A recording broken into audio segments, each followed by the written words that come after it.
Dans ce nouveau chapitre, nous allons nous intéresser aux mesures les plus couramment faites en hydrogéologie et tout particulièrement aux mesures piézométriques. Et nous verrons dans un deuxième temps comment on peut exploiter de manière simple ces informations à la fois dans le temps et dans l'espace. On peut identifier 4 grands types d'informations. D'une part, les informations de niveau, mesures de niveau dans les puits et forages, mais aussi mesures de niveau dans le réseau hydrographique qui est en connexion avec les aquifères. La deuxième famille d'informations intéressantes en hydrogéologie concerne les débits, que ce soit des débits naturels ou des débits anthropiques, et qu'ils soient en entrée ou en sortie. Les débits naturels, on peut évoquer par exemple les débits de source, qui sont des débits de sortie de nos systèmes hydrogéologiques, ou les échanges avec le réseau hydrographique qui peuvent être en entrée ou en sortie indifféremment. Pour les débits anthropiques, on peut noter bien évidemment les pompages et les injections, les rejets dans les systèmes aquifères. La troisième famille d'informations intéressantes en hydrogéologie concerne les mesures physico-chimiques. Donc des mesures qu'on peut faire sur le terrain. Les mesures simples, ce sont la conductivité électrique de l'eau, qui représente la minéralisation, le pH et la température.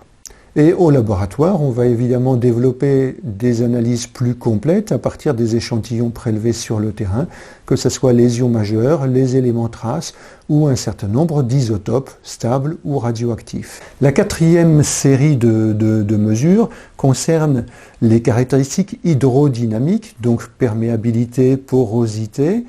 On peut les réaliser sur le terrain et à ce moment-là, il s'agit d'essais de pompage, d'essais de traçage.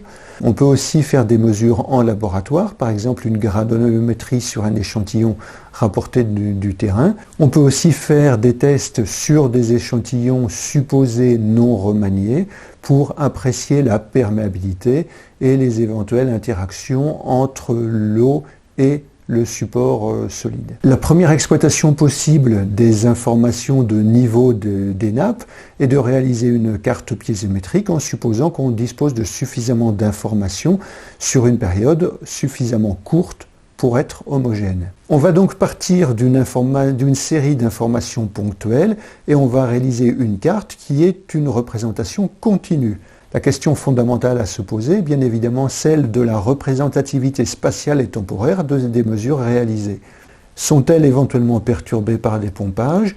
Est-ce qu'éventuellement elles tracent plusieurs dynamiques en même temps? Dans tous les cas, une carte est une information subjective qui correspond à une interprétation d'un auteur donné. Même quand on utilise un logiciel d'interpolation automatique, on introduit une subjectivité qui n'est pas celle de l'humain, mais celle de la machine.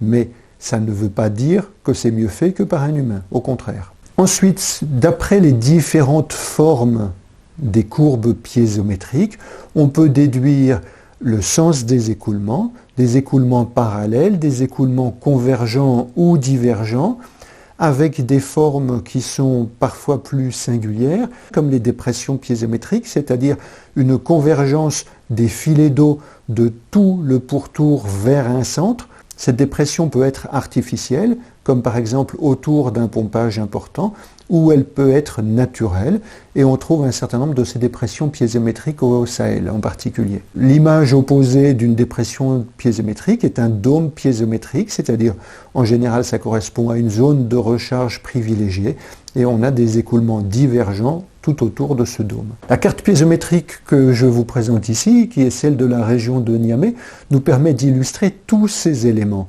Que ce soit la dépression piézométrique qu'on va trouver à l'est de la région, qui est une grande dépression piézométrique fermée naturelle, donc qui correspond à une forme qui existe depuis des décennies et qui n'est pas provoquée par les pompages. On a à proximité, en allant un peu vers l'ouest, un dôme piézométrique, donc a priori une zone de recharge favorable.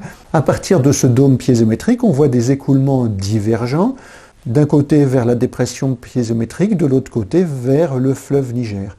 Et vous voyez qu'à proximité du fleuve Niger, on va rencontrer aussi des écoulements convergents, donc venant d'autres zones de la région pour se déverser vers le fleuve Niger. J'insiste sur la subjectivité et la fragilité du tracé des cartes piézométriques. Pour illustrer cette affirmation, prenons la région de Niamey une fois de plus, avec à la même date 2 réalisations possibles de cartes piézométriques.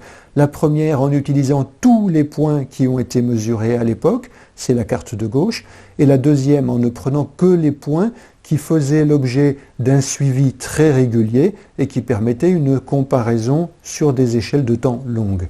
On voit bien que les grandes formes se retrouvent à l'identique, mais par contre, les contours sont susceptibles de varier légèrement, et donc ça pose la question de manière générale du nombre de points disponibles pour tracer une carte et de l'influence sur les contours ainsi tracés. Il faut aussi se poser la question de l'interprétation de l'information piézométrique point par point pour aborder l'évolution temporelle en un lieu donné. Et une fois de plus, il faut se poser la question de savoir si le nombre de points donnés et la qualité de l'information disponible sont suffisants pour permettre une interprétation fiable. À titre d'exemple, on va prendre un piézomètre de la plaine de Kérouan en Tunisie centrale, où on dispose de mesures depuis 1969. Donc c'est une durée exceptionnelle et c'est une information de très grande qualité. Malheureusement, on ne dispose souvent que de quelques années de mesures et encore parfois de manière discontinue. Imaginons qu'on ait non pas les 50 années de mesures mais juste 3 ans pris dans les années 70, on observerait ce qu'on voit sur ce graphique-là, une variation significative qui reste raisonnable puisqu'on est de moins de 1 mètre de variation, avec des niveaux hauts et des niveaux bas, et une dynamique qu'on a un peu de mal à identifier. Globalement, on a l'impression d'un état plutôt stable. Quand on va passer à la même analyse, mais sur une autre période, imaginons qu'on ait à peu près la même durée d'observation, mais là, au milieu des années 80, on constate une baisse sensible, puisque là, sur 2 ou 3 ans, la baisse est de plus de 1 mètre. Enfin, si on avait fait une mesure au début des années 1990, sur la même période de 2 ou 3 ans, on aurait là non plus une baisse, mais une hausse spectaculaire, puisque la hausse est d'environ 2 mètres sur 3 ans. Donc vous voyez que selon que l'on a la chance de disposer de mesures dans les années 70, 80 ou 90, on va aboutir à des interprétations totalement différentes de stabilité, de baisse ou de hausse de la nappe.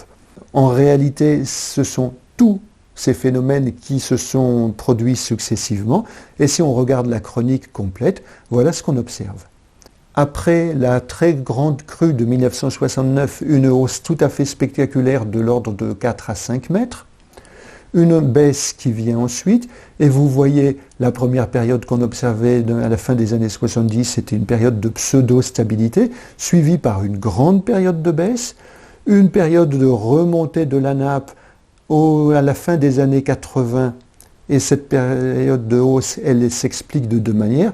D'une part par plusieurs années de bonnes pluies, et d'autre part par la création à proximité d'un barrage qui a bouleversé complètement les écoulements. Et puis, dans les années 90, l'intensification de l'irrigation a amené une surexploitation de la nappe et une baisse sensible de la piézométrie. Si on retourne dans la région de Niamey, où on disposait aussi d'une information dense dans le temps et dans l'espace, on constate que ce puits ne montre pas de variation significative pendant les 3 années d'observation que je vous présente. Aucune variation sensible de la piézométrie pendant les 3 années d'observation, alors que chaque année pendant la saison des pluies, il y a des volumes importants qui s'infiltrent et rechargent la nappe. 2 interprétations totalement différentes peuvent être fournies pour expliquer cette stabilité, soit une absence complète de recharge, c'est-à-dire que malgré la possibilité d'avoir une infiltration de l'eau de pluie, finalement dans cette région, ce phénomène ne se produit pas, ou, deuxième explication, une recharge qui est constante, c'est-à-dire qui ne se produit pas simplement pendant la saison des pluies, mais qui se produit tout au long de l'année. Par exemple, si la zone non saturée est une zone épaisse et à faible perméabilité, le flux de l'eau va être très lent et moyenné sur toute l'année. Et donc, pour l'estimation de la recharge, on a 2 interprétations sensiblement différentes, une absence de recharge ou une recharge lisse tout au long de l'année. Toujours dans la région de Niamey, mais à quelques kilomètres du point précédent, là, on observe une variation significative de la piézométrie avec des niveaux plus hauts pendant la saison des pluies et des niveaux plus bas en période sèche. C'est ce qu'on observe le plus fréquemment dans cette région. Donc l'hypothèse qui vient immédiatement à l'esprit de l'hydrogéologue, c'est de se dire que là, comme dans beaucoup d'autres points de la région, on a une infiltration qui se produit pendant la saison des pluies et qui fait monter la piézométrie. On va voir que ce n'est pas nécessairement la seule explication possible. Sur le premier graphique sont indiquées toutes les mesures qui ont été faites, ce sont tous les points rouges.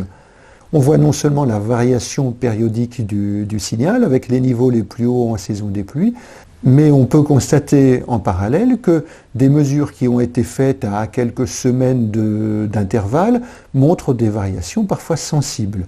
Donc on peut se poser la question de la représentativité de ces mesures. Ce signal peut être interprété de deux manières. Première interprétation possible, on a un niveau bas de la nappe vers 47 mètres de profondeur et une infiltration qui vient en saison des pluies recharger et faire remonter la piézométrie. C'est le schéma de gauche.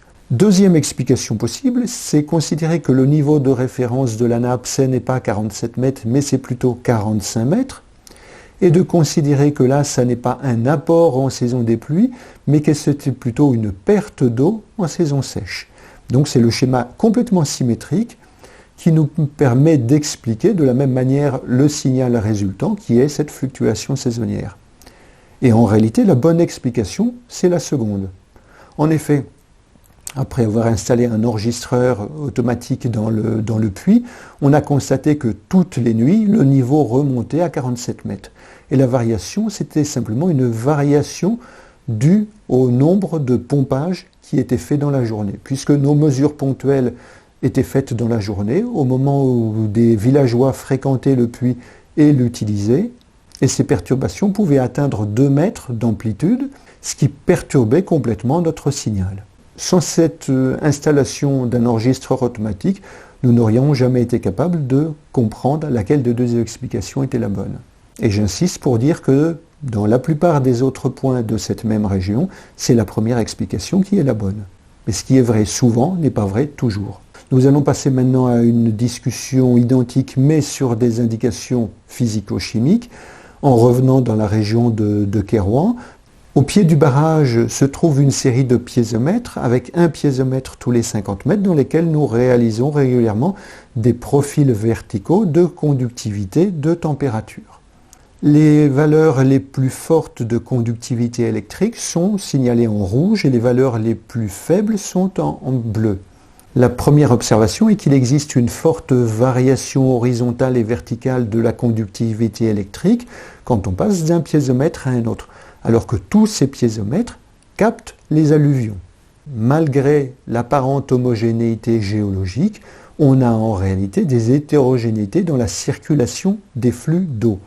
Et c'est notamment le cas dans la zone qui est entourée, où on voit qu'en 50 mètres de distance, on a des variations au moins d'un facteur 2 ou d'un facteur 3 de la conductivité.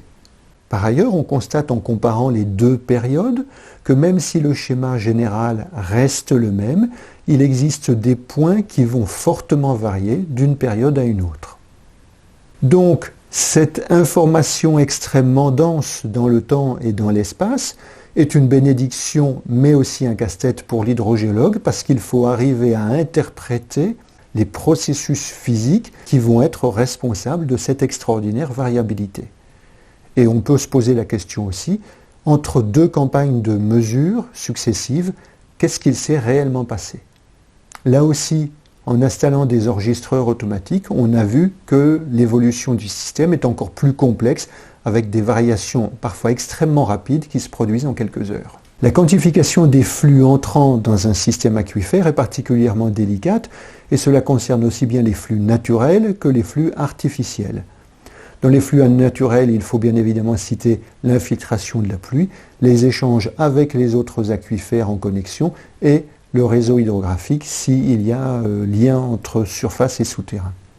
Et les flux artificiels, à l'entrée, ce sont des flux qui peuvent provenir d'ouvrages hydrauliques, de barrages, d'ouvrages de conservation des eaux et des sols, ou des rejets faits volontairement dans le système aquifère. Ces flux sont particulièrement difficiles à estimer quand il s'agit de flux diffus, comme la recharge à partir de l'infiltration de la pluie dans les régions tempérées. En effet, les quelques mesures, les quelques observations qu'on peut réaliser sont extrêmement ponctuelles et une fois de plus, on doit se poser la question de la représentativité sur des surfaces importantes de ces mesures très ponctuelles. Par exemple, on peut utiliser un lysimètre pour calculer les flux verticaux supposés recharger la nappe, mais les flux traversant un lysimètre ne concernent qu'une toute petite surface, alors que ce qui intéresse l'hydrogéologue, ce sont des dizaines, des centaines d'hectares, voire des centaines ou des milliers de kilomètres carrés. De la même manière, faire un test d'infiltration ne concerne en général qu'une surface de 1 ou 2 mètres carrés. Toutes les instrumentations qui peuvent être réalisées sont toujours très délicates à interpréter parce qu'en règle générale, on a perturbé le milieu naturel. Par contre, quand il s'agit de flux concentrés, les estimations peuvent être un peu plus faciles parce que les volumes intéressés sont plus importants et donc les incertitudes un peu plus faibles. L'incertitude est la même pour estimer les flux sortants d'un aquifère. De manière générale, on peut dire que les volumes prélevés sont extrêmement mal connus et que les chiffres qu'on va trouver dans la littérature sont parfois très fantaisistes. À titre d'exemple, les travaux que nous avons réalisés en Tunisie centrale montrent que les prélèvements agricoles sont à peu près le double des chiffres officiels. Et des collègues tunisiens travaillant dans une région proche nous ont indiqué que dans leur région d'études, leur estimation c'était le triple des volumes officiels. Donc on voit l'énorme difficulté à estimer les volumes réellement pompés et d'autre part le manque de fiabilité des chiffres officiels. Ces chiffres qu'on trouve dans la littérature, ils peuvent être sous-estimés de manière volontaire ou de manière involontaire. Volontairement pour cacher un état critique, ou involontairement, simplement par incapacité de faire une estimation réaliste. Donc souvent on va trouver des estimations qui sont totalement empiriques, faites en partant d'hypothèses très simplificatrices et qui n'ont que peu à voir avec la réalité du terrain. Tous ces flux sont extrêmement incertains. De toute cette incertitude, on tire la conclusion immédiate que le bilan hydrique d'un aquifère est une tâche extrêmement complexe. Tout au long de ce chapitre, on a sans arrêt abordé la question de la représentativité des données disponibles. Il faut donc se demander, quand on aborde une étude hydrogéologique, quelle est la masse de données qu'il est nécessaire de rassembler dans le temps et dans l'espace, que ce soit les données actuelles et aussi les données anciennes, pour essayer de reconstruire un schéma à peu près cohérent et raisonnablement fiable du fonctionnement du système. Il faut aussi se demander si cette masse de données disponibles peut nous permettre d'identifier ce qui est la variabilité ordinaire du système aquifère, par exemple les fluctuations saisonnières, de ce qui est des tendances à long terme, à la hausse ou à la baisse, et de ce qui est éventuellement de l'importance des événements extrêmes dans la dynamique pluriannuelle du système.